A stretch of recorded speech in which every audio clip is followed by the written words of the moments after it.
దానియేలు గ్రంథంలోని 70 వారాలు అనగా ఏమిటి? అందులో ఇమిడి ఉన్న ప్రవచనాత్మక భావమేమిటి? ఈ విషయాలను పరిశీలిద్దాం.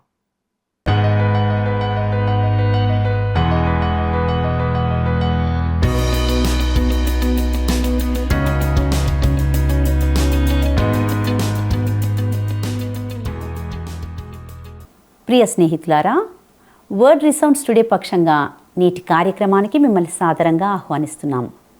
దేవుని బిడ్డలుగా మీరు మీ ఆధ్యాత్మిక జీవితాలను అర్థవంతంగా దేవునికి మహిమకరంగా జీవిస్తున్నారని తలుస్తున్నాం.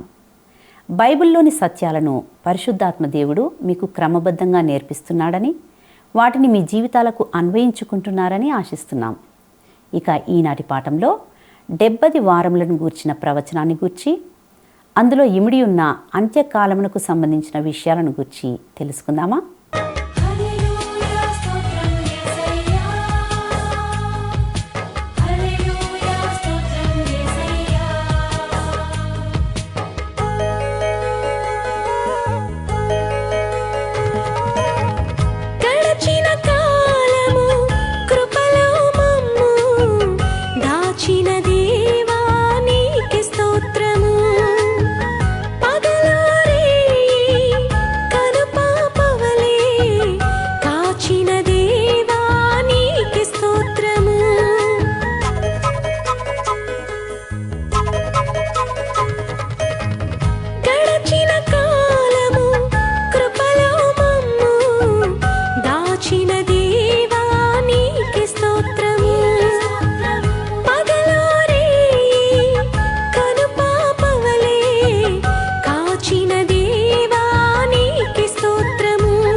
మహోన్నతుడును రక్షకుడైన యేసుక్రీస్తు అతి పరిశుద్ధమైన నామంలో ప్రేమధార కార్యక్రమాలను క్రమంగా వీక్షిస్తున్న ప్రతి ఒక్కరికి శుభములు తెలియజేస్తున్నాం. మీరందరూ క్రీస్తులో ఆధ్యాత్మికంగా ఎదుగుతూ బలపడుతున్నారని విశ్వసిస్తున్నాం. ఇక మనము దానియేలు గ్రంథము 9వ అధ్యాయము 20వ వచనాన్ని చదువుతూ నేటి వాక్య అధ్యయనాన్ని ప్రారంభించుకుందాం. నేను ఇంకా పలుకుచు ప్రార్థన చేయుచు పవిత్ర పర్వతము కొరకు నా దేవుడైన యెహోవా ఎదుట నా పాపమును నా జనము యొక్క పాపమును ఒప్పుకొనుచు నా దేవుని విజ్ఞాపన చేయుచునుంటిని. ప్రియులరా, ఇక్కడ నేను ఇంకా పలుకుచు ప్రార్థన చేయుచు నా పాపమును ఒప్పుకొనుచు నా దేవుణ్ణి విజ్ఞాపన చేయుచునుంటిని అనే మాటలను మీరు గమనించారా? దానియేలు నా పాపము అని చెప్పినది గమనించండి. ఇక్కడ తాను పాపి అని దానియేలు అంగీకరించాడు. ఒక ఆసక్తికరమైన విషయం ఏమిటంటే, బైబిల్లో దానియేలు ఏదైనా పాపాన్ని చేసినట్లు కానీ దాని గురించిన ప్రస్తావన కానీ ఎక్కడా మనం చూడం. వాస్తవానికి అతని శత్రువులు అతని జీవితంలో ఏదైనా తప్పు కనుగొనాలని ప్రయత్నిస్తున్నప్పుడు వారు ఏమీ కనుగొనలేకపోయారు. మరియు వారు ఏదైనా తప్పిదము కనుగొనడానికి దేనిని వదలకుండా ప్రయత్నించి ఉంటారని మనం ఖచ్చితంగా చెప్పవచ్చు. నేను తరచుగా ఈ విధంగా ప్రకటిస్తుంటాను. అదేంటంటే, ఎవ్వరు కూడా 10 ఆజ్ఞలను పాటించి రక్షించబడలేరు. అలాగే కేవలము 10 ఆజ్ఞలను పాటించి పాత నిబంధనలో ఎవరైనా రక్షించబడిన వారు ఉన్నారని తెలిస్తే నాకు మీరు తెలియజేయవచ్చు. ఒకానొక దైవ సేవకుడు కాపరి తన సంఘంలో పాత నిబంధనలో ఎవ్వరు కూడా 10 ఆజ్ఞలను పాటించి రక్షించబడలేదని బోధించిన తర్వాత ఒక విద్యార్థి తన వద్దకు వచ్చి, పాత నిబంధనలో పాపం చేయని వ్యక్తిని నేను కనుగొన్నాను, అది దానియేలు అని అన్నాడు. అప్పుడు ఆ దైవ సేవకుడు, నీవు సరిగ్గానే చెప్పావని నిర్మలమైన మనసుతో అతనికి చెప్పాడు. దానియేలు పాపము చేశాడని నమోదు చేయబడడం ఎవరు కనుగొనలేరు అని చెబుతూ ఆ దైవ సేవకుడు అతనికి ఈ వాక్యాన్ని చూపించాడు. దానిలో దానియేలు, నేను ఇంకా పలుకుచు ప్రార్థన చేయుచు నా పాపమును ఒప్పుకొనుచు నా దేవుని విజ్ఞాపన చేయుచుంటిని అని చెప్పాడు. ఒకవేళ దానియేలు ఎప్పుడు పాపం చేయకపోతే తాను తన పాపాన్ని ఒప్పుకొనుచున్నానని చెప్పినట్లయితే, అతడు ఎప్పుడు చేయని తన పాపాన్ని ఒప్పుకొనుచున్నానని అబద్ధం చెప్పినవాడవుతాడు. కాబట్టి దానియేలు ఎలా తీసుకున్నా ఒక పాపిగానే కనబడతాడు. రోమాపత్రిక 3వ అధ్యాయము 23వ వచనంలో చెప్పబడిన విధంగా, అందరూ పాపము చేసి దేవుడనుగ్రహించు మహిమను పొందలేకపోతున్నారు అని బైబిల్ చెప్పినప్పుడు ఆ విద్యార్థి అది నిజమేనని ఒప్పుకోవడం జరిగింది. ప్రియులారా, ఇప్పుడు దానియేలు ఏ పాపము చేశాడని మీరు ఆశ్చర్యపడుతుంటే నేను మీతో చెప్పేది ఏమిటంటే, అది మీకు అవసరం లేదు మరియు నాకు కూడా అవసరం లేదని భావిస్తున్నాను. అందుకే దేవుడు దానిని తన వాక్యంలో నమోదు చేయలేదని నేను అనుకుంటున్నాను. కాబట్టి దానియేలు కూడా జన్మతో పాపం చేసిన వ్యక్తి అని మరియు 10 ఆజ్ఞలను పాటించి ఎవ్వరూ రక్షించబడలేదని నేను ఇప్పటికీ చెప్పగలను. దానియేలు మరియు తన ప్రజలు దేవుని యొక్క దయపై ఆధారపడుతున్నారు. ఇక ఈ వచనంలోనే పవిత్ర పర్వతము కొరకు నా దేవుడైన యెహోవా ఎదుట నా విజ్ఞాపన చేయుచునుంటిని అనే మాటను మనం గమనిస్తాం. ఇది యెరూషలేము మరియు అక్కడ ఉండే దేవుని రాజ్యం గురించి తెలియజేస్తుంది. ఈ సత్యాన్ని గూర్చి యెషయా గ్రంథము 2వ అధ్యాయము మొదటి 2 వచనాల్లో మనం చూడవచ్చు. ఇక దానియేలు గ్రంథము 9వ అధ్యాయము 21వ వచనాన్ని మనము గమనిద్దాం. నేను ఈలాగున మాట్లాడుచు ప్రార్థన చేయుచుండగా మొదట నేను దర్శనమందు చూచిన అతి ప్రకాశమానుడైన గబ్రియేలను ఆ మనుషుడు సాయంత్రపు బలిని అర్పించు సమయమున నాకు కనబడి నన్ను ముట్టెను. ప్రియులారా, గబ్రియేలను మనుష్యుడు, గబ్రియేలు ఒక దేవదూత మరియు స్పష్టంగా మానవ రూపంలో కనిపించాడు. అతని కనిపించే సమయము యెరూషలేములో సాయంకాల బలి అర్పించే సమయం. ఇది సుమారు మధ్యాహ్నము 3 గంటలు.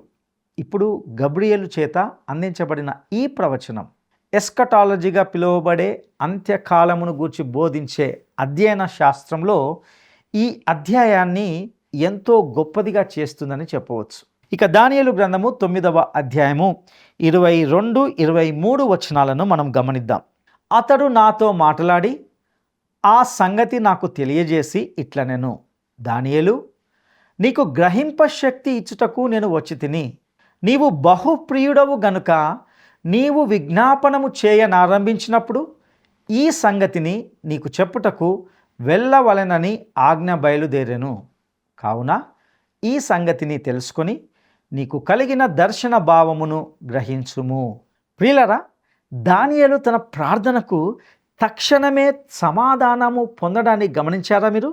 హీబ్రూలో దానియేలు ప్రార్థనను చదవడానికి డాక్టర్ గెబెలిన్ అనే వ్యక్తికి 3 నిమిషాలు పట్టిందని నేను విన్నాను. దానియేలు తన ప్రార్థన పూర్తి చేసేసరికి దేవదూత గబ్రియేలు అక్కడే ఉన్నాడు.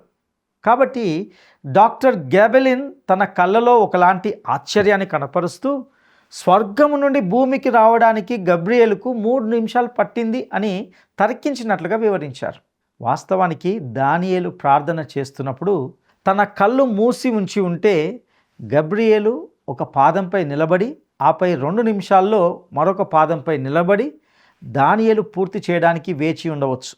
ప్రభువైన యెహోవా యెషయా గ్రంథము 65వ అధ్యాయము 24వ వచనంలో ఈలాగున వాగ్దానం చేశాడు. వారి కీలాగు జరుగును, వారు వేడుకొనక మునుపు నేను ఉత్తరమిచ్చెదను, వారు మనవి చేయుచుండగా నేను ఆలకించెదను. ప్రియులారా, దానియేలు పరలోకంలో బహుప్రియుడు అని గమనించండి. అది ఎంతో అద్భుతమైన సంగతి. యేసుక్రీస్తులోని విశ్వాసి దేవునికి క్రీస్తులో ఉన్నట్లుగా కనిపిస్తాడు. ఎఫెసీయులకు రాసిన పత్రిక 1వ అధ్యాయము 6వ వచనం ప్రకారము మనము ప్రియులుగా అంగీకరించబడ్డాం. కాబట్టి విశ్వాసి క్రీస్తులో ఉన్నందున పరలోకంలో ప్రేమించబడతాడు. ఇక దానియేలు గ్రంథము 9వ అధ్యాయము 24వ వచనాన్ని మనం గమనిద్దాం. తిరుగుబాటును మాన్పుటకును, పాపమును నివారణ చేయుటకును, దోషము నిమిత్తము ప్రాయశ్చిత్తము చేయుటకును, యుగాంతము వరకుండునట్టి నీతిని బయలుపరచుటకును, దర్శనమును ప్రవచనమును ముద్రించుటకును, అతి పరిశుద్ధ స్థలమును అభిషేకించుటకును, నీ జనమునకును పరిశుద్ధ పట్టణమునకును 70 వారములు విధింపబడెను. ప్రియులారా, 70 వారాలు అంటే 7 రోజుల వారాలు కాదు. అదేవిధంగా 7 సంవత్సరాల వారాలు లేదా ఇతర కాల పరిమితుల వారాలు కూడా కాదు. 7 అనేది హీబ్రూ పదం షబూవా. దీని అర్థము ఒక పరిమాణపు కొలత. ఇది మనం పలికే డజను అనే పదం లాంటిది. ఇది ఒంటిగా ఉన్నప్పుడు ఏదైనా ఒక డజను కావచ్చు. ఒక డజను గుడ్లు, ఒక డజను అరటి పండ్లు. అలాగే ఇక్కడ 70 వారాలు అంటే 70 ఏడులు. ఇది ఏదైనా 70 ఏడులు కావచ్చు. ఇది రోజులు, నెలలు లేదా సంవత్సరాల పరిమాణం కావచ్చు. ఈ వాక్యం యొక్క సందర్భంలో దానియేలు ఇర్మియా గ్రంథంలోని సంవత్సరాలను 70 సంవత్సరాలను చదివినట్లు స్పష్టంగా ఉంది. ఇర్మియా బబులోను చెర 70 సంవత్సరాలు ఉంటుందని ప్రసంగిస్తూ వ్రాస్తూ ఉండేవాడు. 70 బానిసత్వ సంవత్సరాలు 70 సబాటిక్ అనగా విశ్రాంతి సంవత్సరాలను ఉల్లంఘించినందుకు నిర్దిష్టమైన శిక్ష. అది 70 ఏడులు, మొత్తము 490 సంవత్సరాలు. ఆ 490 సంవత్సరాల్లో ఇశ్రాయేలు ఖచ్చితంగా 70 సబాటిక్ సంవత్సరాలను ఉల్లంఘించింది. కాబట్టి వారు 70 సంవత్సరాలు బానిసత్వంలో ఉంటారు. 2వ దినవృత్తాంతముల గ్రంథము 36వ అధ్యాయము 21వ వచనంలో ఈలాగా వ్రాయబడి ఉంటున్నది. ఇర్మియా ద్వారా పలకబడిన యెహోవా మాట నెరవేరుటకై విశ్రాంతి దినములను దేశము అనుభవించు వరకు ఇది సంభవించెను. దేశము పాడుగానున్న 70 సంవత్సరముల కాలము అది విశ్రాంతి దినములను అనుభవించెను. ప్రియులరా, ఇక్కడ ఒక్క వారము అనగా 7 సంవత్సరాలు, 70 వారాలు అనగా 490 సంవత్సరాలు. 70 వారాలు 3 భాగాలుగా విభజించబడ్డాయి. అనగా 7 వారాలుగా, 62 వారాలుగా, 1 వారంగా విభజించబడ్డాయి.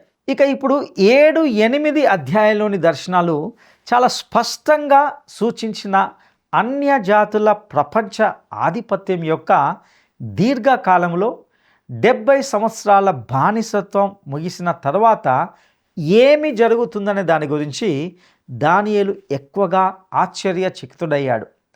70 సంవత్సరాల ముగింపులో తన ప్రజలు తిరిగి వారి దేశానికి వస్తారు. వాగ్దానం చేయబడిన మెస్సియా వచ్చి దావీదుకు వాగ్దానం చేయబడిన రాజ్యము స్థాపించబడుతుందని అతడు స్పష్టంగా భావించాడు. ఈ రెండు ఎలా నిజమవుతాయి?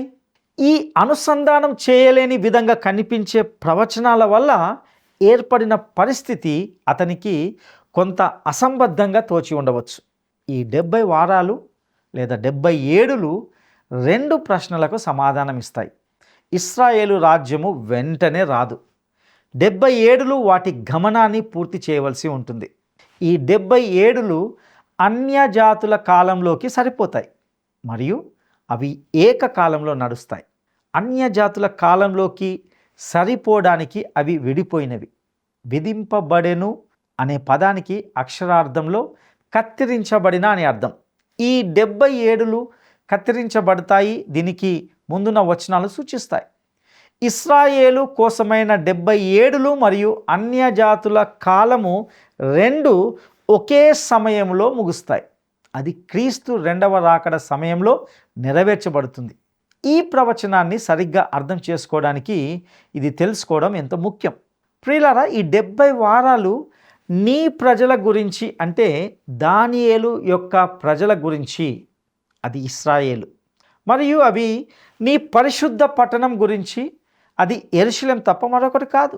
ఆ 70 వారాలు లేదా 490 సంవత్సరాల్లో 6 విషయాలు సాధించబడతాయి. మన అధ్యయనం ముందుకు సాగే కొద్దీ ఆ వారాలలో 69 ఇప్పటికే గడిచిపోయినట్లు మరియు 1 వారం మాత్రమే ఇంకను నెరవేరాలి అని మనం చూస్తాం. ఇంకా నెరవేరవలసిన 6 విషయాలు ఇక్కడ ఉంటున్నాయి. 1, తిరుగుబాటును మాన్పుటకు. ఇది ఇశ్రాయేలు యొక్క అపరాధాన్ని సూచిస్తుంది. ప్రియులారా, సిలువ మానవాళి పాపానికి విమోచనని అందించింది, అనగా దేశమంతటి పాపానికి. కానీ అందరూ దాన్ని అంగీకరించలేదు. ఈనాడు మానవాళికి విమోచనం ఉందనే సందేశము భూమి చివరి కొనల వరకు పయనించింది. కానీ ఆ చివరి వారమును గూర్చి జకర్యా గ్రంథము 12వ అధ్యాయము 10వ వచనంలో దేవుడు ఇలా అంటున్నాడు: దావీదు సంతతి వారి మీదను యెరూషలేము నివాసుల మీదను కరుణ నొందించు ఆత్మను, విజ్ఞాపన చేయు ఆత్మను నేను కుమ్మరింపగా. మరియు జకర్యా గ్రంథము 13వ అధ్యాయము 1వ వచనంలో ఈ రీతిగా చెప్పబడింది: ఆ దినమున పాపమును అపవిత్రతను పరిహరించుటకై దావీదు సంతతి వారి కొరకును యెరూషలేము నివాసుల కొరకును ఊట ఒకటి తీయబడును. ప్రియులారా, అది ఇంకా తెరవబడలేదు. ప్రియులారా, ఇశ్రాయేలు దేశం వైపు చూస్తే చాలు, అది ఇంకా నెరవేరలేదని మీరు తెలుసుకుంటారు. ఇక రెండవ విషయం ఏమిటంటే, పాపమును నివారణ చేయుటకును. ఇశ్రాయేలు దేశపు పాపాలు క్రీస్తు రెండవ రాకడతో ముగిస్తాయి. వారు ఇతర ప్రజల వలె లేదా ఇతర దేశం వలెనే ఉన్నారు. వ్యక్తులుగాను మరియు దేశముగాను వారు పాపులుగానే ఉన్నారు. ఒక జాతిగా వారు అనేక తప్పులు చేశారు, మనము చేశాము. కానీ దేవుడు దానికి ఒక ముగింపు తెస్తాడు. ఇక మూడవదిగా, దోషము నిమిత్తము ప్రాయశ్చిత్తము చేయుటకును అనే మాటను చూస్తాం. ఈ 70 వారాల కాలంలో దేవుడు క్రీస్తు యొక్క మరణము మరియు పునరుత్థానం ద్వారా విమోచనాన్ని అందించాడు. ఇది యూదులకు మరియు అన్యజాతుల వారికి సమానంగా ఉంటున్నది. ఇక నాలుగవదిగా ఇందులో వ్రాయబడిన విషయం ఏమిటంటే, యుగాంతము వరకుండునట్టి నీతిని బయలుపరచుటకును. ప్రియులారా, ఇది 490 సంవత్సరాల ముగింపులో రాజ్యాన్ని స్థాపించడానికి క్రీస్తు తిరిగి వచ్చే వరకు ఆ యొక్క రాకడను సూచిస్తుంది. ఇక ఐదవదిగా, దర్శనమును ప్రవచనమును ముద్రించుటకును. అంటే అన్నీ నెరవేరుతాయి. ఇది ఈ ప్రవచనాన్ని మరియు లేఖనాల్లోని అన్ని ఇతర ప్రవచనాలను నిజమని నిరూపిస్తుంది. ఇక ఆరవ విషయం ఏమిటంటే, అతి పరిశుద్ధ స్థలమును అభిషేకించుటకును అనే మాటను చూస్తాం. అనగా ఇది యెహెజ్కేలు మాట్లాడిన 1000 ఏండ్ల దేవాలయంలోని అతి పరిశుద్ధ స్థలం యొక్క అభిషేకాన్ని సూచిస్తుంది. ఇక దానియేలు గ్రంథము 9వ అధ్యాయము 25వ వచనం నుండి 27వ వచనం వరకు మనము గమనిద్దాం. యెరూషలేమును మరలా కట్టించవచ్చునని ఆజ్ఞ బయలుదేరిన సమయం మొదలుకొని అభిషిక్తుడగు అధిపతి వచ్చు వరకు 7 వారములు పట్టునని స్పష్టముగా గ్రహించుము. 62 వారములు తొందరగల సమయములందు పట్టణపు రాచ వీధులను కందకములను మరలా కట్టబడును. ఈ 62 వారములు జరిగిన పిమ్మట ఏమీయూ లేకుండా అభిషిక్తుడు నిర్మూలము చేయబడును. వచ్చునట్టి రాజు యొక్క ప్రజలు పవిత్ర పట్టణమును పరిశుద్ధ ఆలయమును నశింపచేయుదురు. వాని అంతము హఠాత్తుగా వచ్చును, మరియు యుద్ధ కాలాంతము వరకు నాశనము జరుగునని నిర్ణయింపబడెను. అతడు 1 వారము వరకు అనేకులకు నిబంధనను స్థిరపరచును. అర్ధవారమునకు బలిని నైవేద్యమును నిలిపివేయును. హేయమైనది నిలుచు వరకు నాశనము చేయువాడు వచ్చును. నాశనము చేయువానికి రావాలని నిర్ణయించిన నాశనము ముగించు వరకు ఈలాగున జరుగును. ప్రియులారా, ఈ 490 సంవత్సరాల కాల పరిమితి యొక్క ప్రారంభము ఈ ప్రవచనాన్ని సరిగ్గా అర్థం చేసుకోవడానికి అత్యంత అవసరమైనది. ఈ కాలము అన్య దేశముల కాలములోకి ప్రక్షేపించబడినందున ఇది లౌకిక చరిత్రలోకి సరిపోవాలి, మరియు అన్య దేశముల కాలముతో ఏదో ఒక తేదీతో ప్రారంభం కావాలి. వాస్తవానికి ప్రారంభంను గూర్చి అనేక సూచనలు ఉన్నాయి. అవేమిటంటే, మొదటగా ఎజ్రా గ్రంథము 1వ అధ్యాయము మొదటి 4 వచనాల్లో సూచించబడిన కోరేషు రాజు యొక్క ఉత్తర్వు. ఎజ్రా గ్రంథము 6వ అధ్యాయము మొదటి 12 వచనాల్లో చూపబడిన దర్యావేషు రాజు యొక్క ఉత్తర్వు. ఎజ్రా గ్రంథము 7వ అధ్యాయము 11వ వచనం నుండి 26వ వచనంలో తెలియజేయబడిన అర్తహషస్త రాజు ఉత్తర్వు.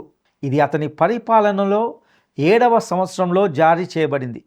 కానీ నెహెమ్యా గ్రంథము 2వ అధ్యాయము మొదటి 8 వచనాల్లో మాత్రము నమోదు చేయబడిన అర్తహషస్త రాజు యొక్క 20వ సంవత్సరంలోని ఉత్తర్వు 20వ వచనం యొక్క అవసరాలను పూర్తి చేస్తుందని నేను భావిస్తున్నాను. యెరూషలేము నగరాన్ని పునర్నిర్మించాలనే ఆజ్ఞ క్రీస్తు పూర్వము 445వ సంవత్సరంలో నిసాను నెలలో జారీ చేయబడింది. అయితే ఇది మన ప్రారంభ బిందువుగా ఉంటుంది. మొదటి 7 వారాలుగా ఉన్న 49 సంవత్సరాలు మనల్ని క్రీస్తు పూర్వము 397వ సంవత్సరానికి మలాకీ ప్రవక్త మరియు పాత నిబంధన ముగింపుకు తీసుకుని వస్తాయి.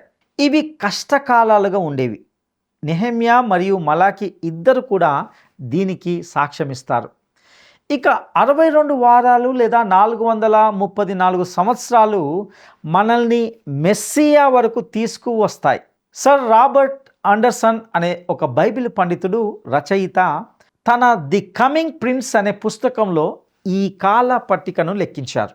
నిసాన్ నెల మొదటి నుండి, అంటే క్రీస్తు పూర్వము 445వ సంవత్సరం నుండి నిసాన్ నెల 10వ తేదీ వరకు, అనగా క్రీస్తు శకము 32వ సంవత్సరము ఏప్రిల్ నెల 6వ తేదీ వరకు లెక్కిస్తే 1,73,880 రోజులు ఉంటున్నాయి. వాటిని యూదుల 360 రోజుల సంవత్సరం ప్రకారము విభజించినప్పుడు అతడు 483 సంవత్సరాలకు, అనగా 69 ఏడులకు చేరుకున్నాడు. ఈ రోజునే యేసు యెరూషలేములోకి ప్రభువుగా ప్రవేశించి తానే మెస్సియా అని మొదటిసారిగా బహిరంగంగా మరియు అధికారికంగా అర్పించుకున్నాడు. ప్రియులారా, 69 వారాలు లేదా 483 సంవత్సరాల తర్వాత ఒక కాల విరామం ఉంది. 69వ మరియు 70వ వారాల మధ్య అత్యంత ముఖ్యమైన 2 సంఘటనలు జరగవలసి ఉంది. అందులో మొదటిది అభిషిక్తుడు నిర్మూలం చేయబడడం.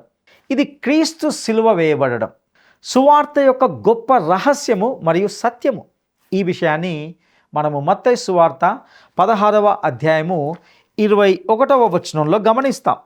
అప్పటి నుండి తాను యెరూషలేమునకు వెళ్ళి పెద్దల చేతను, ప్రధాన యాజకుల చేతను, శాస్త్రుల చేతను అనేక హింసలు పొంది చంపబడి 3వ దినమున లేచుట అగత్యమని యేసు తన శిష్యులకు తెలియజేయ మొదలు పెట్టగా, అదేవిధంగా యోహాను సువార్త 3వ అధ్యాయము 15వ వచనంలో కూడా ఈ విధంగా చెప్పబడింది.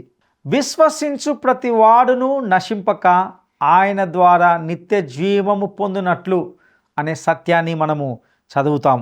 రెండవదిగా యెరూషలేము నాశనము. ఇది క్రీస్తు శకము 70వ సంవత్సరంలో జరిగింది. రోమీడైన టైటస్ దీనికి సాధనమయ్యాడు. చివరి వారము, అనగా 70వది 7 సంవత్సరాల కాలము భవిష్యత్తులోకి ప్రదర్శించబడింది, మరియు ఇది ఇతర 69 వారాలను కాలక్రమానుసారంగా అనుసరించదు. 69 మరియు 70 వారాల మధ్య ఉన్న ఈ కాల విరామమే ప్రవక్తలకు తెలియని రహస్యమైన కృపాయుగం. ఈ సత్యాన్ని మనము ఎఫెసీయులకు రాసిన పత్రిక 3:1-12, అదేవిధంగా 1 పేతురు 1 అధ్యాయము 10-12 వచనాల్లో గమనిస్తాం. అనగా ఇది ఎస్కటాలజికల్ టైం, ఇది చివరి కాల పరిమితి మరియు అది ఇంకా నెరవేరలేదు. ఇందులోని రాజు అనగా ఒక రోమీయుడు. అతడు దానియేలు 7వ అధ్యాయంలోని చిన్న కొమ్ము. అతడు ప్రకటన గ్రంథము 13వ అధ్యాయంలోని మృగం. సంఘము భూమి నుండి ఎత్తబడిన తర్వాత అతడు ఇశ్రాయేలుతో ఒక ఒడంబడిక చేస్తాడు. ఇశ్రాయేలు అతన్ని తన మెస్సియాగా అంగీకరిస్తుంది. కానీ ఆ వారం మధ్యలోనే అతడు దేవాలయంలో ఒక విగ్రహాన్ని ఏర్పాటు చేయడం ద్వారా తన ఒడంబడికను ఉల్లంఘిస్తాడు. ఈ సత్యాన్ని ప్రకటన గ్రంథము 13వ అధ్యాయంలో చూస్తాం. ఇదే నాశనకరమైన హేయ వస్తువు. ఇశ్రాయేలు భావించిన 1000 ఏండ్ల కాలం మహాశ్రమల కాలంగా మారుతుంది. ఈ వృత్తాంతమంతటిని మత్తయి సువార్త 24వ అధ్యాయము 15-26 వచనాల్లో మనం గమనిస్తాం. క్రీస్తు యొక్క రాకడ మాత్రమే ఈ భయంకరమైన కాలాన్ని ముగించగలదు. ఇది మత్తయి సువార్త 24వ అధ్యాయము 27వ వచనం నుండి 31వ వచనంలో చూస్తాం. నా ప్రియ సహోదరా, సహోదరి, మీరు నేను ఈ కృపాయుగంలో జీవిస్తున్నాం. మరియు దానియేలు యొక్క 70వ వారము అనగా ప్రభువు యేసు పేరు పెట్టినట్లుగా మహాశ్రమల కాలం ఇంకా జరగవలసి ఉంది. ఈ సత్యాలను గ్రహించి ఆయన రాకడకు సిద్ధపడుటకు ప్రభువు మీకు సహాయం చేయనుగాక. దైవాశీస్సులు. ప్రార్థన చేసుకుందాం. మహాపరిశుద్ధుడా, నమ్మదగిన దేవా, మీ దయగల పాదాలకు వందనాలు, స్తుతులు చెల్లిస్తుంటున్నాం. మీరు మీ వాక్యము ద్వారా నాతో స్పష్టంగా పలుకుతున్న ప్రతిదానికే నీకు వందనాలు చెల్లిస్తుంటున్నాం. ప్రభువా, అంత్య దినమందు జరిగే ప్రతి సంఘటనను మా మనోనేత్రాలను వెలిగించడానికి మీరు ముందుగానే నీ వాక్యంలో రాయించిన ప్రతి సత్యానికే నీకు వందనాలు చెల్లిస్తుంటున్నాం. ఈ సమయంలో ప్రభువా, నీ వాక్యాన్ని వింటున్న మేము నీ వాక్యము చేత ఒప్పింపబడి నీ వాక్యానుసారంగా జీవించడానికి తగిన సహాయం దయచేయవలసిందిగా ప్రార్థిస్తూ మా రక్షకుడును నమ్మదగిన యేసయ్య శ్రేష్టమైన నామంలో అడిగి స్తుతించి వేడుకుంటున్నాము తండ్రి. ఆమెన్.